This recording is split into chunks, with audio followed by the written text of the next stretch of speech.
He tried to sit up, but his body felt weak. The last thing he remembered was being on the research ship Mugunghwa with his team, studying strange energy readings near Proxima Centauri. Then there had been a blinding flash, and something had grabbed their ship like an invisible hand. The hull had started breaking apart, alarms screaming, his teammates shouting.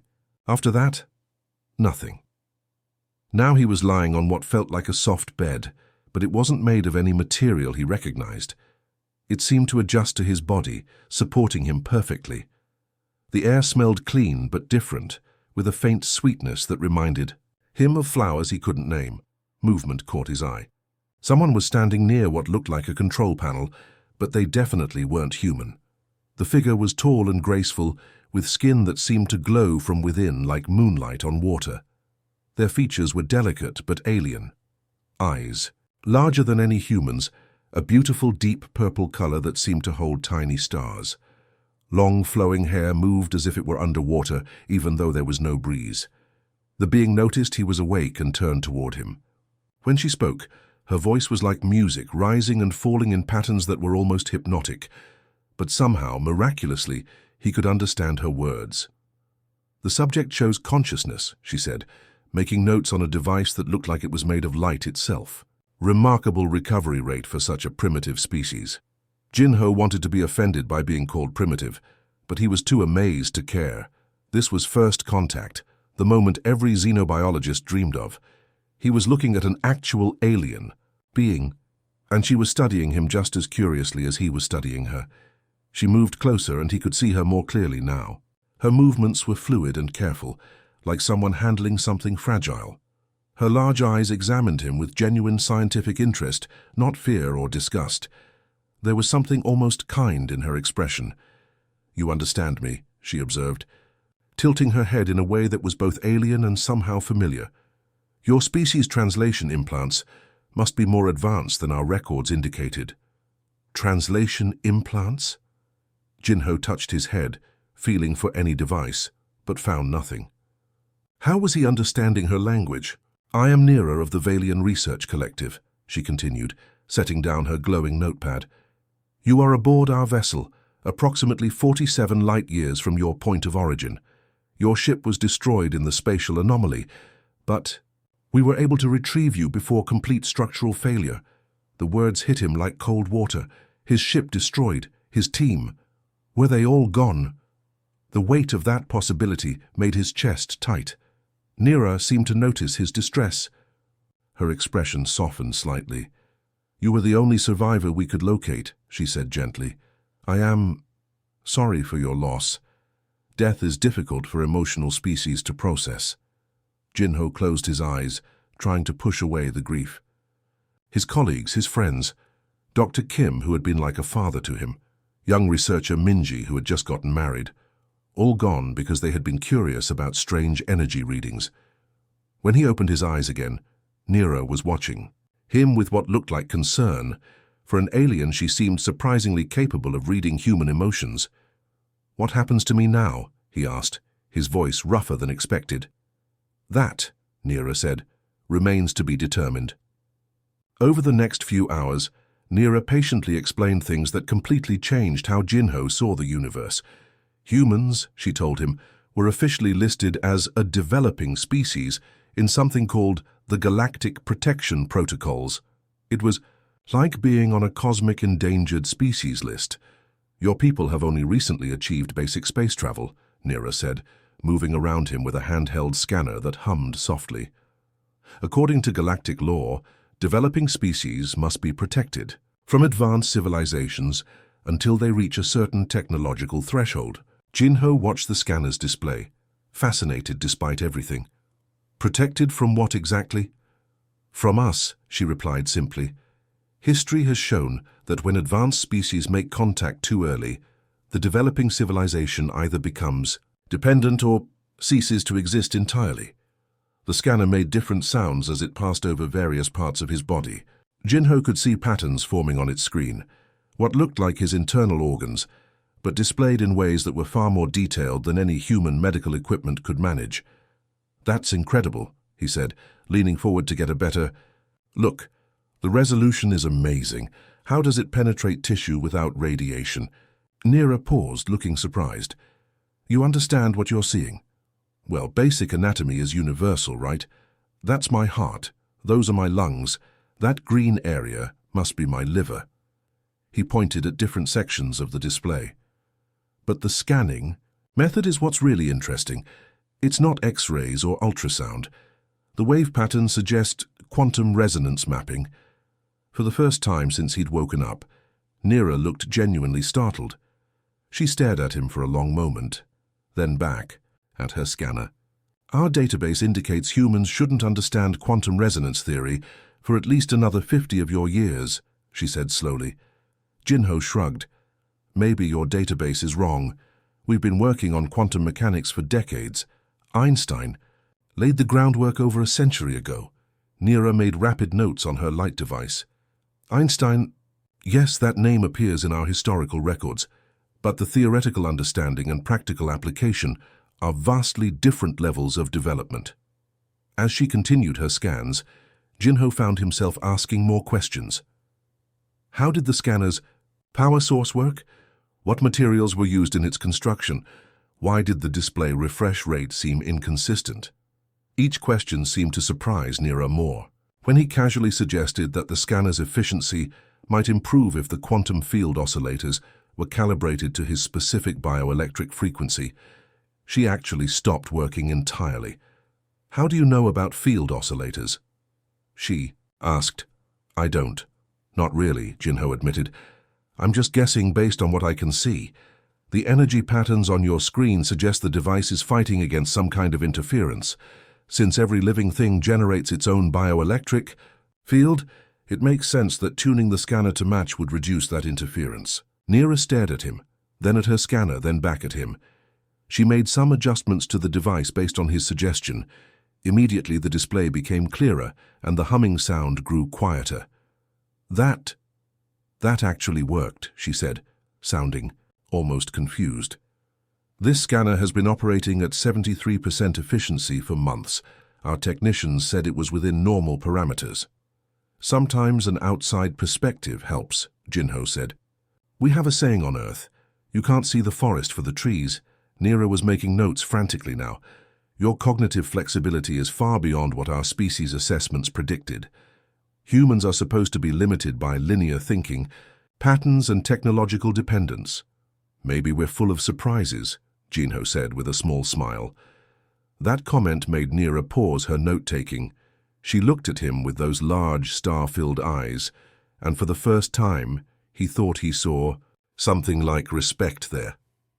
Jinho's head felt heavy as consciousness slowly returned to him. The soft, pulsing light above made him squint, and for a moment he couldn't remember where he was. Everything around him looked strange and beautiful, walls that seemed to be made of living crystal, glowing with gentle blue and purple colors that shifted like water. Perhaps, she said quietly, our assumptions about your species require revision. 3 days into Jinho's recovery, the ship suddenly shook violently. Emergency lights bathed everything in red, and an alarm sound filled the air, though it was more musical than the harsh buzzers humans used. Neera rushed to a wall panel that materialized at her touch, her usually calm expression now tense with worry. What's happening? Jinho asked, steadying himself as another tremor ran through the ship. Stellar storm, Neera replied, her fingers dancing across symbols that appeared and disappeared on the glowing surface. A star in this system is experiencing magnetic field fluctuations. The charged particle emissions are interfering with our navigation matrix. Through the transparent wall of his recovery room, Jinho could see space outside flickering with sheets of colorful energy, like aurora but 1,000 times more intense. It was beautiful and terrifying at the same time. How bad is it? He asked. Bad. Neera's voice was strained. Our navigation system is designed to handle normal space conditions. This level of electromagnetic interference is problematic. We're essentially flying blind. More crew members appeared in the corridor outside, other Valians moving with quick, efficient purpose.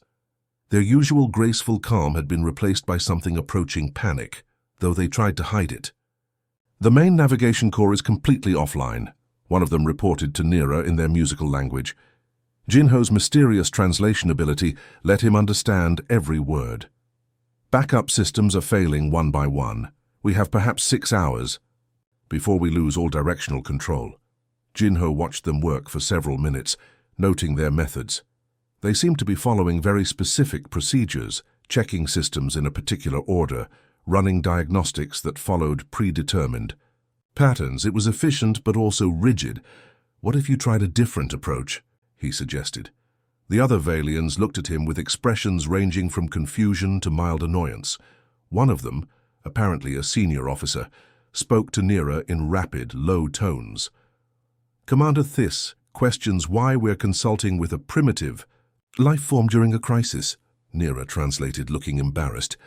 Jinho felt a flash of irritation but pushed it down. "I might be primitive, but I'm also an outsider. Sometimes that helps you see solutions you've missed. The navigation systems are based on quantum field manipulation far beyond your species' current understanding," Commander Thys said through Nira's translation. "What could you possibly contribute?" "Maybe nothing," Jinho admitted. "But when my ship was pulled into that spatial rift, we lost navigation too. We had to improvise." Nira looked interested despite the crisis. "What did you do?" "We created a hybrid system, combined our magnetic compass technology with gravitational sensors to create a backup navigation method. It was crude, but it worked." "Commander." Thys made a dismissive sound, but Nira was already pulling up holographic displays showing the ship's current systems. "Show me," she said. For the next hour, while the ship shook around them and the stellar storm raged outside, Jinho worked alongside Nira. He couldn't understand most of their technology, but he could see patterns, how energy flowed, where bottlenecks occurred, how different systems interacted. "Your navigation depends entirely on quantum field readings," he observed. "But the storm is scrambling those fields. What if you use something the storm can't affect, such as gravity? Stars create gravitational wells that don't change during magnetic storms. And you've got debris from my ship in your cargo bay, right?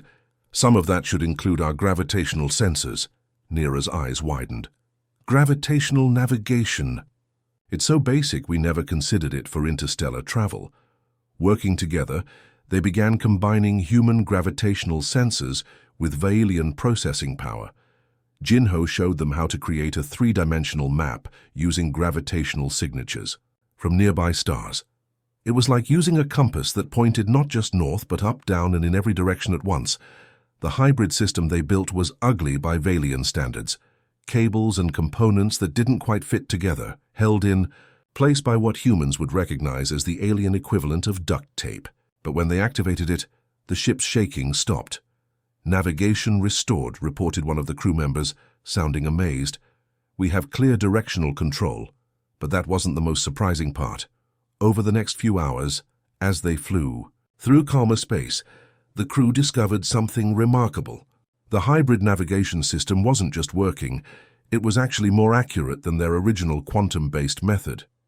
"Efficiency is up 18%, Nira reported, staring at her readings in disbelief. "Response time is faster and it's using 60% less power." Commander Thys looked at the readouts, then at Jinho, then back at the readouts. For a long moment, nobody spoke. "Perhaps," Thys said finally, "we should reconsider our assumptions about primitive species." Nira smiled, the first truly happy expression Jinho had seen from her. "Perhaps we should." After the navigation crisis, Jinho noticed the crew treating him differently. Instead of the polite but distant attitude from before, they now asked his opinion on various problems. Small things at first: a malfunctioning food processor, a stubborn airlock mechanism. Each time, his outsider's perspective helped them find solutions they hadn't considered. But it was during a quiet moment with Nira that he learned the real truth about humanity's place in the galaxy. "There's something you need to understand about your species' situation," Nira said, her voice unusually serious. They were in the ship's observation deck, watching stars streak past in the beautiful patterns of faster-than-light travel. "More bad news?" Jinho asked. "That depends on how you look at it." Nira pulled up a holographic display showing the galaxy. Earth appeared as a tiny blue dot surrounded by a red boundary zone. This is your solar system, and this is the containment field. Containment field? The word sent a chill down Jinho's spine. The Valian Consortium, that's the alliance of advanced species that governs this part of the galaxy, has placed restrictions around your star system. No human ships are allowed to leave, and no alien ships are allowed to make contact. Jinho stared at the display, feeling like the universe had just become a much smaller, more frightening place. "You're saying we're prisoners." "Protected," Nira corrected gently. "At least that's the official reason. The Consortium believes that unrestricted human expansion could be dangerous." "Dangerous how? We've never attacked anyone. Most of our ships barely make it to Mars without breaking down." Nira touched the display, zooming in on Earth's section of space. "It's not your technology they fear. It's your thinking, the way you solve problems, adapt to new situations, find solutions, where others see only obstacles. What happened with our navigation system, that's exactly what terrifies them. They're afraid because we're good at fixing things. They're afraid because you think differently. The Consortium has spent thousands of years creating a stable, ordered galaxy. Every species has its place, its role, its limitations. But humans—" She paused, struggling to find the right words. "Humans don't seem to accept limitations." As Nira spoke, more displays appeared around them. Images of failing terraforming projects on distant worlds, where advanced technology couldn't make dead planets livable. Reports about a mysterious plague that had been spreading through several star systems for decades, killing millions, despite the best efforts of galactic medical science. "These are just some of the problems we face," Nira explained. "Challenges that our most brilliant scientists can't solve, even with all our advanced knowledge." Jinho studied the information, his mind already working on the patterns he saw. "The terraforming failures, they're all trying to force Earth-like conditions, instead of working with what's already there. And this plague, it only affects species with advanced immune systems. Maybe that's the problem, not the solution." Nira watched him think through these massive galactic problems like they were puzzles to be solved, and something clicked in her mind. "You see it, don't you? The solutions that have been staring us in the face for years." "I see possibilities," Jinho said carefully, "but I'd need more information to be sure." That night, Nira compiled a detailed report about human cognitive abilities and sent it directly to the Consortium Council. She proposed a radical change in policy, treating humans as equals rather than protected primitives, and actively seeking their help with galactic challenges. The response came back within hours, and it wasn't what she'd hoped for. "Request denied," she told Jinho the next morning, her usually bright expression clouded with disappointment. "They're not interested in human assistance." "Why not?"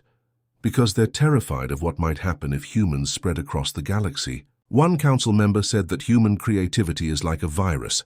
Once it starts spreading, there's no way to control where it goes or what it changes. Jinho felt a mix of pride and frustration. Pride that his species was seen as so capable, but frustration that this capability was viewed as a threat. "So what happens now?" "Now," Nira said, "we find another way, because those problems I showed you, they're getting worse, and people are dying while the council debates policy." She looked at him with determination that reminded Jinho of his own species' stubborn refusal to give up when facing impossible odds. Maybe it's time the galaxy learned that some rules are meant to be broken. 2 weeks after Nira's rejected proposal, their ship received a distress signal that would change everything. The transmission was weak, breaking up with static, but the words that came through were chilling. "This is the cargo vessel Stellaris, crew of 47, plague outbreak, requesting immediate medical assistance. Anyone who can hear." This, Commander Thais immediately ordered the ship to change course toward the signal. But as they got closer, the mood on the bridge grew darker. Every scanner reading confirmed what they all feared. "It's the Crimson Death," Nira whispered, staring at the biological readings from the derelict ship. "The plague that's been spreading across the outer systems." Jinho watched the data streaming across their displays. The ship ahead of them looked normal from the outside, but the bioscanners painted a horrifying picture. 47 life signs when the distress call was sent. Now there were only 12, and those were getting weaker by the hour. We have to help them, Jinho said. Commander Theiss shook his head firmly. Consortium protocols are clear. Any vessel showing signs of Crimson Death contamination must be quarantined. We cannot risk exposure. So we just let them die? We've been fighting this plague for 8 years, one of the medical officers explained. It kills 90% of those infected within days. There's no cure, no treatment that works. All we can do is prevent it from spreading. Jinho studied the medical data on the screens around him. The plague was unlike anything in human experience, but the patterns were familiar. It attacked the victim's immune system, but in a very specific way. It's not killing them directly, he realized aloud. It's turning their own immune systems against them. Neera looked up from her console. What do you mean? Look at these readings. The plague organism is tiny, almost like a virus, but it's not actually destroying tissue. Instead, it's triggering an immune response so powerful that it burns out the victim's own defenses. The medical officer frowned. We know this.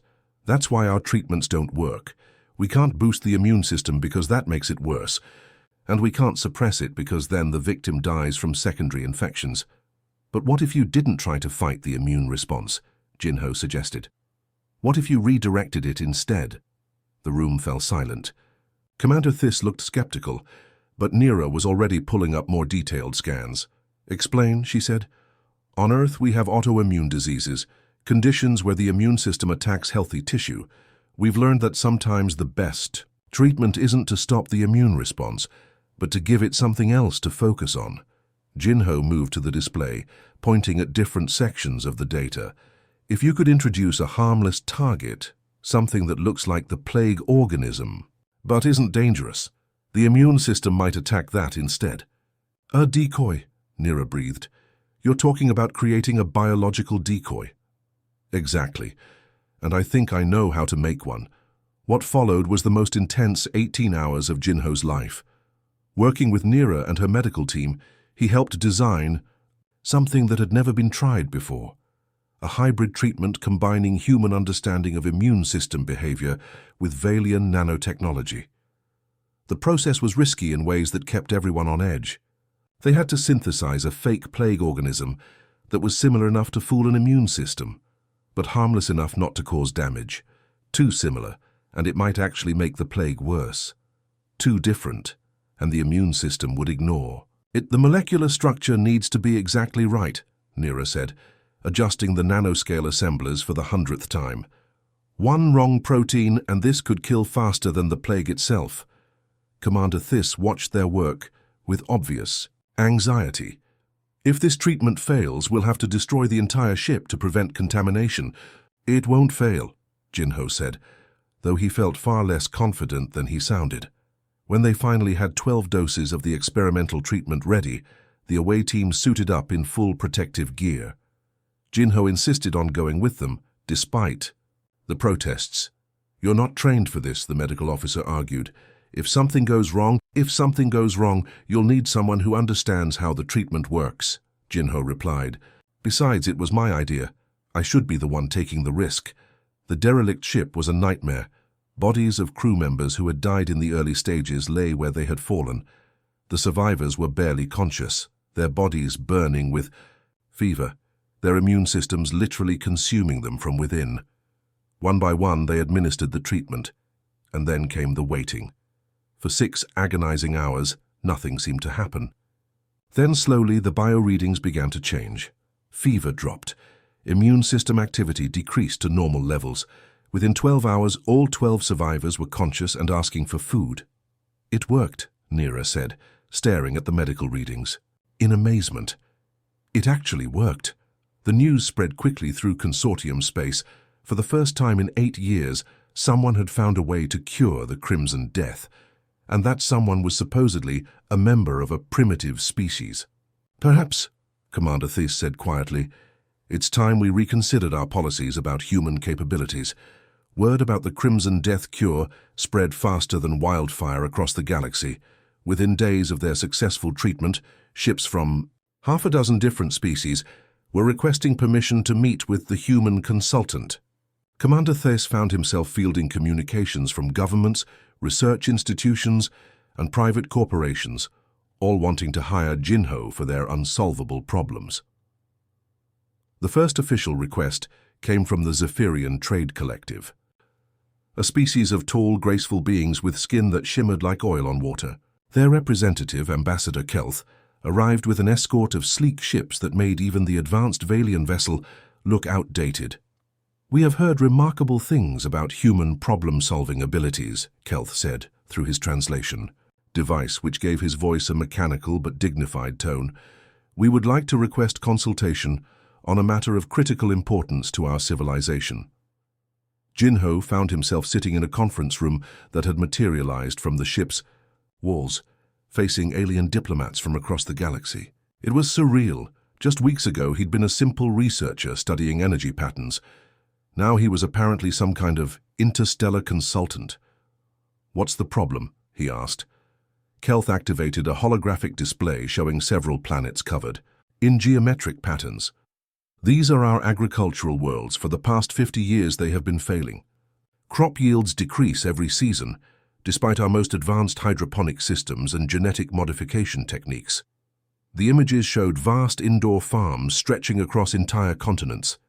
Everything was perfectly organized, rows of plants, growing in nutrient solutions, monitored by countless sensors, tended by robotic systems that could adjust conditions down to the molecular level. "Your systems look incredibly advanced," Jinho said, studying the data. "What exactly is going wrong?" "The plants are dying," Kelth replied simply. "Slowly but consistently. We lose approximately 3% more yield each year. At this rate, we will face galactic famine within 2 decades. Jinho scrolled through the technical specifications.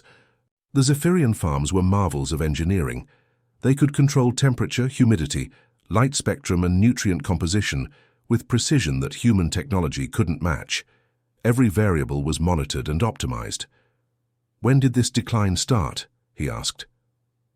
"Approximately 50 standard years ago, when we completed the transition from traditional soil farming to our current hydroponic systems."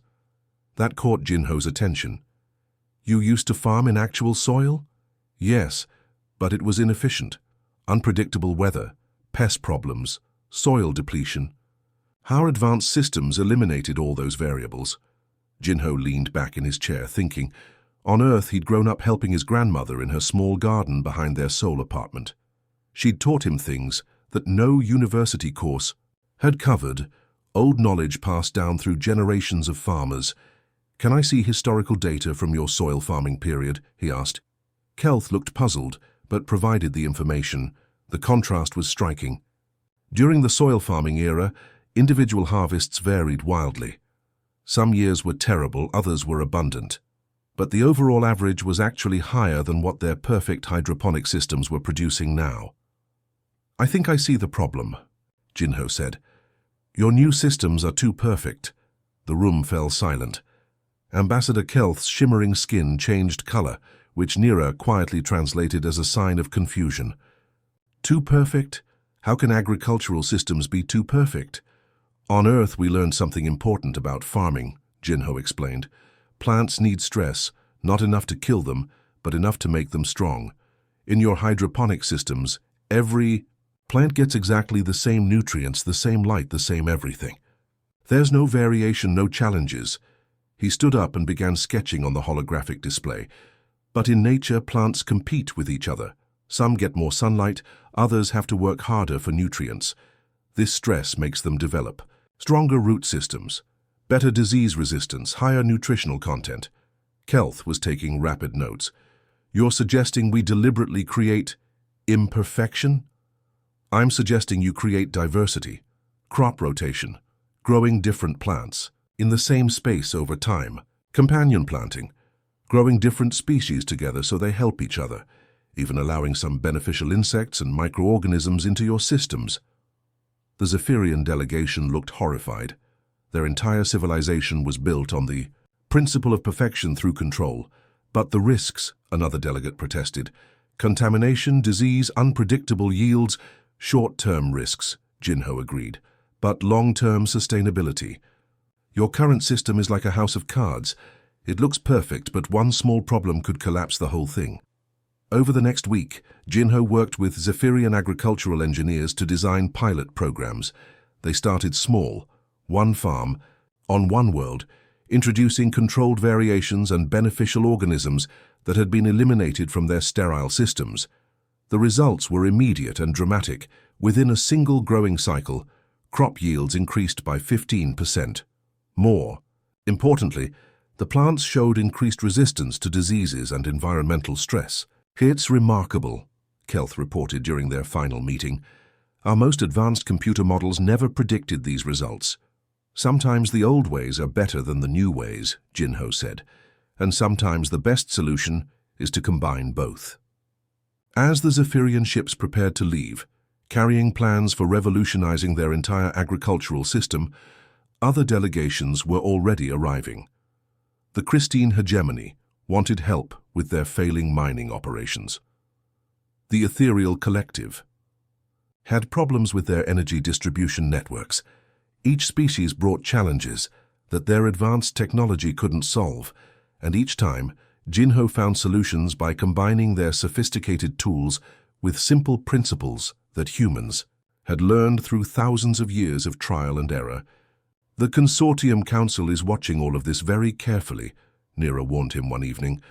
"Every success makes them more nervous about what humans might accomplish if given full freedom." Jinho looked out at the stars streaming past their ship.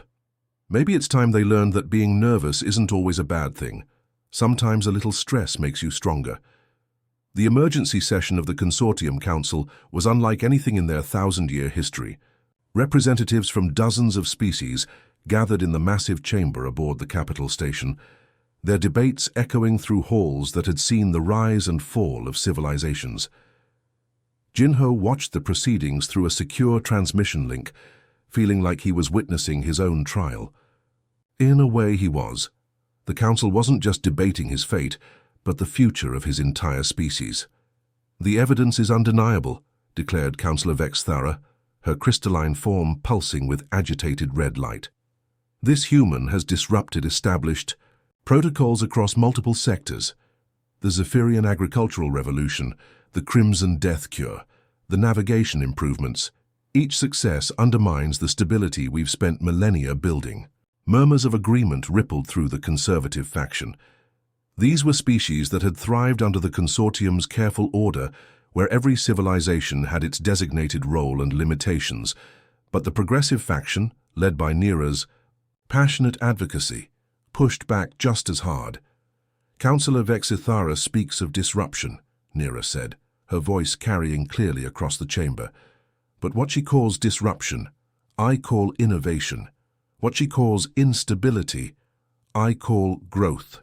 The human Jinho hasn't broken our systems. He's shown us how to make them better." The debate raged for hours. Conservative voices warned of chaos if humans were allowed to spread their dangerous thinking across the galaxy. Progressive voices countered with data showing the concrete benefits that human involvement had already brought to struggling worlds. Then the emergency alert came through. "Urgent communication from Kepler Mining Station 7, announced the Council's AI system. "Category 5 seismic emergency. Estimated time to catastrophic failure, 18 hours. The chamber fell silent as the transmission played.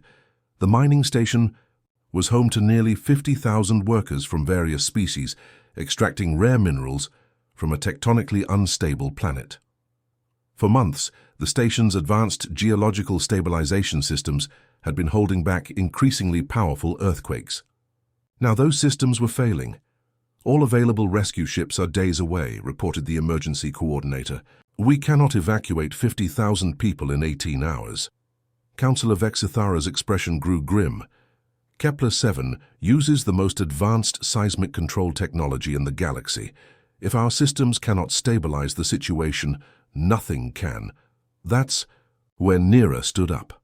"I respectfully disagree, Councillor. There may be one option we haven't considered." Every eye in the chamber turned to her. Through the transmission link, Jinho felt his heart rate spike as he realized what she was about to propose. "The human has experience with unconventional geological solutions," Nira continued. His species has dealt with earthquakes and mining, disasters for centuries, using methods our technology has never explored.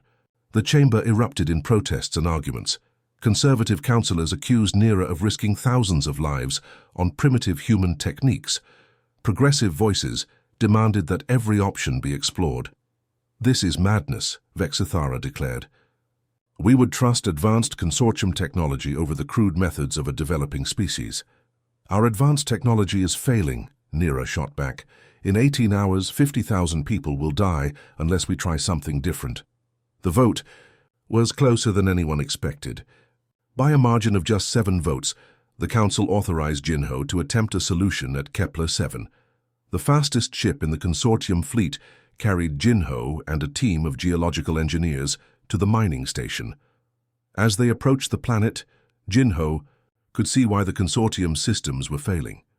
The planet's crust was a nightmare of intersecting fault lines and unstable rock formations. Their technology was trying to hold everything rigidly in place, fighting against forces that had been building for millions of years. "It's like trying to stop a river by building a dam out of paper," Jinho observed, studying the geological scans. "You're not working with the planet's natural forces, you're fighting against them." The station's chief engineer, a beetle-like alien named Crix, looked skeptical. "Our stabilization systems are precisely calibrated to counteract seismic pressure. Any deviation could trigger the exact catastrophe we're trying to prevent." "What if we didn't try to stop the pressure?" Jinho suggested. "What if we redirected it instead?" What he proposed went against everything the consortium engineers had been taught. Instead of holding the fault lines rigid, he wanted to use controlled explosions to create new pressure release points, essentially giving the planet's crust a safer way to move. "You want to deliberately trigger earthquakes?" Crix asked in horror. "Small controlled ones to prevent one massive uncontrolled one," Jinho explained. "On Earth we learned that sometimes you have to fight fire with fire." The engineering team was terrified, but with less than 6 hours remaining they agreed to try Jinho's approach. Using mining charges in carefully calculated positions, they began creating a network of controlled release points throughout the unstable crust. Each explosion was precisely timed and placed. Instead of the random destructive force that the engineers feared, the controlled blasts created a symphony of small pressure releases that gradually reduced the strain on the major fault lines. With 2 hours to spare, the massive seismic buildup that had threatened to destroy the station dispersed harmlessly through dozens of smaller tremors. 50,000 lives were saved by techniques that the consortium had dismissed as primitive. Arikchiu. News reached the council chamber just as they were debating emergency evacuation protocols. Councillor Vexithara stared at the reports in stunned silence. "The human approach succeeded, where our most advanced technology failed," she said quietly. Nira allowed herself a small smile. "Perhaps it's time we reconsidered what primitive really means." The vote that followed wasn't even close. By an overwhelming majority, the council voted to begin formal integration protocols for humanity. The age of containment was over. Jinho's species was about to take its place among the stars. The news of Kepler-7's salvation spread across the galaxy like wildfire. Within hours of the successful seismic stabilization, communication networks were buzzing with reports about the primitive humans who had accomplished what advanced consortium technology could not. The story grew with each telling, how a single human had used controlled explosions to redirect planetary forces, saving 50,000 lives in the process. Jinho found himself overwhelmed by the response. Every day brought new requests for assistance from worlds across the galaxy. The Aquatic Syndicate needed help with their failing underwater cities. The Silicon-based collective wanted consultation on their malfunctioning computer networks. Even the mysterious energy beings from the galactic core sent a formal inquiry about human problem-solving methods. "I can't help everyone," Jinho told Nira as they reviewed the latest batch of requests. "I'm just one person, and most of these problems are completely outside my expertise." "But that's exactly why they want you," Nira replied, organizing the messages into priority categories. "You don't think like the rest of us. Where we see impossible technical challenges, you see puzzles that can be solved with creativity and common sense. The Consortium Council, meanwhile, was struggling to maintain their official position that humans were a contained, developing species. Every news report about Jinho's successes made that fiction harder to sustain. When the galactic media started calling humans the problem-solving species, Councillor Vexithara finally admitted defeat. "The containment protocols are no longer viable," she announced during an emergency session. "Half the galaxy knows about human capabilities. We can either adapt our policies to reality or lose all credibility as a governing body." The formal announcement came 3 weeks later. In a ceremony broadcast across thousands of worlds, the consortium officially recognized humanity as a full member species, with all the rights and responsibilities that entailed. Jinho was appointed as Earth's first official ambassador, a role that terrified and excited him in equal measure. "I don't know anything about diplomacy," he confessed to Nira as they prepared for his first official state visit to the consortium capital. "And neither did I when I started working with you," she replied with a smile. "But I learned that the best diplomacy isn't about following protocols. It's about understanding people and finding common ground." Nira had been assigned as his cultural liaison, a decision that surprised no one who had watched them work together. Their partnership had become legendary. The brilliant Valian scientist and the innovative human problem solver who had revolutionized multiple fields of galactic science. Their first joint mission as official partners took them to Pirion Prime, a desert world where the local population was facing a water crisis. Traditional consortium technology had failed to locate adequate groundwater reserves, and the planet's government was considering evacuation. "The advanced scanners should be able to detect water anywhere on the planet," the local administrator explained as they toured the failing settlements. "But they keep coming up empty." Jinho studied the landscape, noting the way wind patterns had carved channels in the rocky terrain. Something about the formations reminded him of desert regions on Earth. "Your scanners are looking for liquid water," he said. "But what if the water isn't liquid?" Working with Nira's team, they developed a new scanning approach that looked for ice deposits deep underground. The results were spectacular.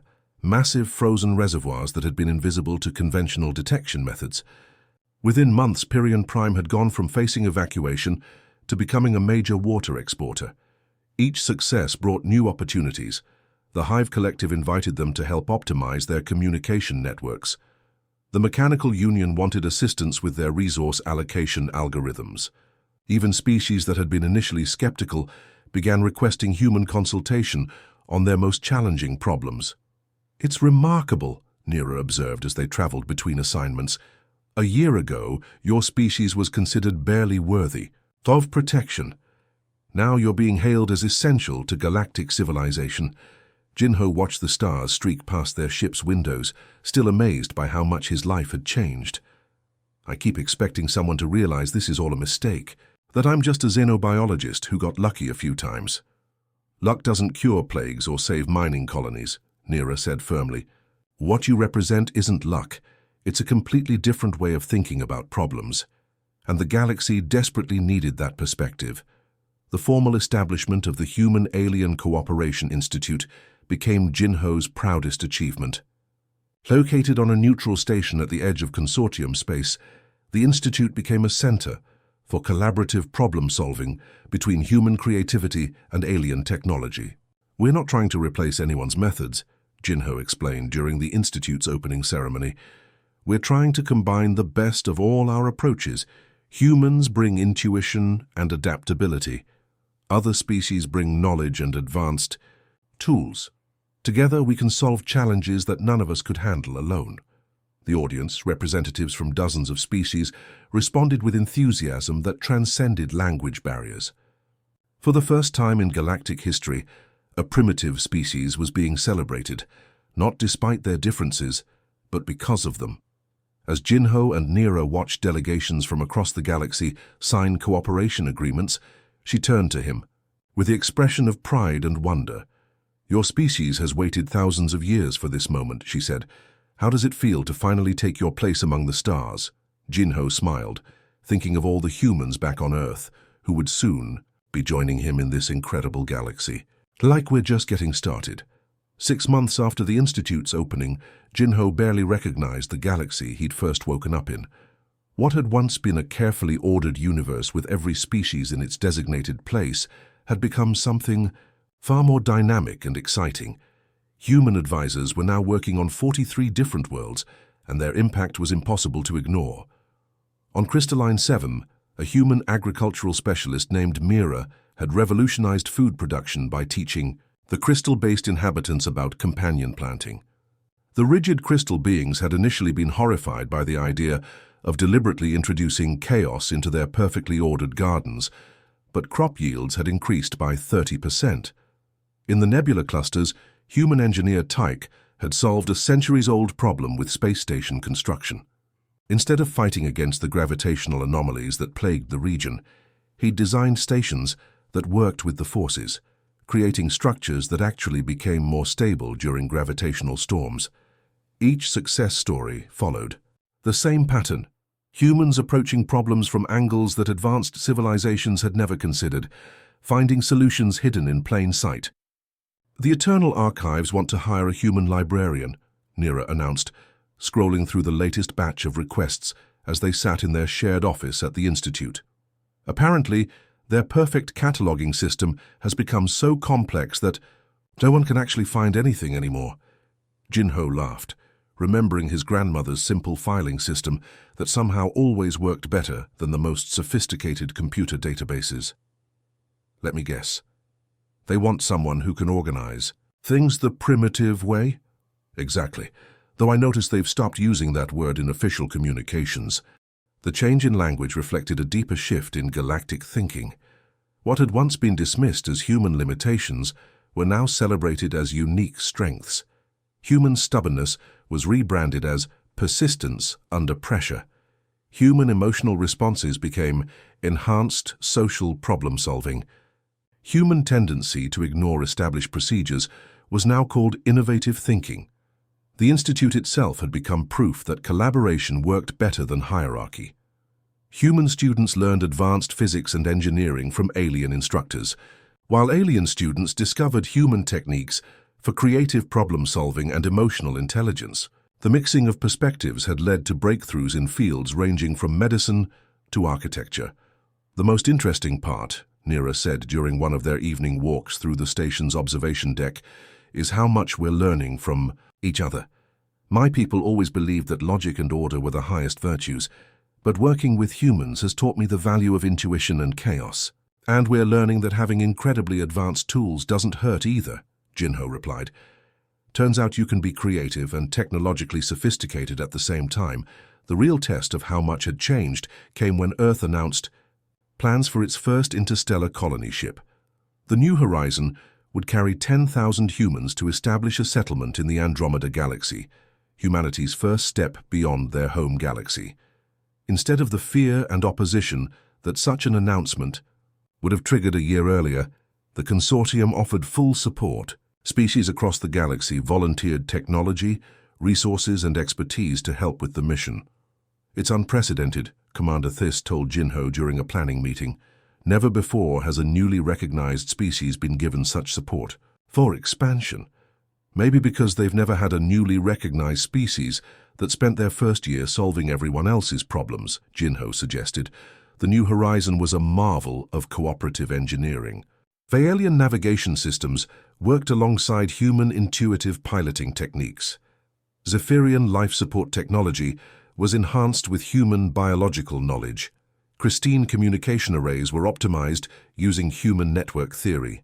As the launch date approached, Jinho found himself standing in the observation lounge where his journey had begun, looking out at the stars with very different eyes than when he'd first awakened on Nira's ship. "Any regrets?" Nira asked, joining him at the viewing window. "About what?" "About how everything changed. 6 months ago, you were a simple researcher. Now you're responsible for reshaping galactic civilization." Jinho considered the question seriously. His old life had been comfortable and predictable. His new life was chaotic, challenging, and sometimes overwhelming, but it was also filled with possibilities he could never have imagined. "No regrets," he said finally. though I do miss the days when my biggest worry was calibrating sensor equipment. The galaxy is a better place because of what humans have brought to it, Nira said. Your species proved that advancement isn't just about having the most sophisticated technology. Sometimes the most important innovations come from seeing old problems with fresh eyes. As the New Horizon launched on its historic journey, carrying the first wave of human colonists to distant stars, Jinho reflected on the strange journey that had brought his species to this moment. They'd been rescued as primitives and dismissed as limited, but in the end, their supposed limitations had become their greatest assets. In a universe full of species that had perfected their technology, humans had perfected the art of adaptation. In a galaxy where everyone knew the right way to solve problems, humans had the courage to try the wrong way and discover it worked better. The cosmos, it turned out, had room for both advanced technology and primitive wisdom. And humanity was ready to help build that future, one impossible problem at a time. So what's next? Nira asked as they watched the colony ship disappear into hyperspace. Jinho smiled, looking at the endless stars and thinking of all the challenges waiting to be solved. Everything.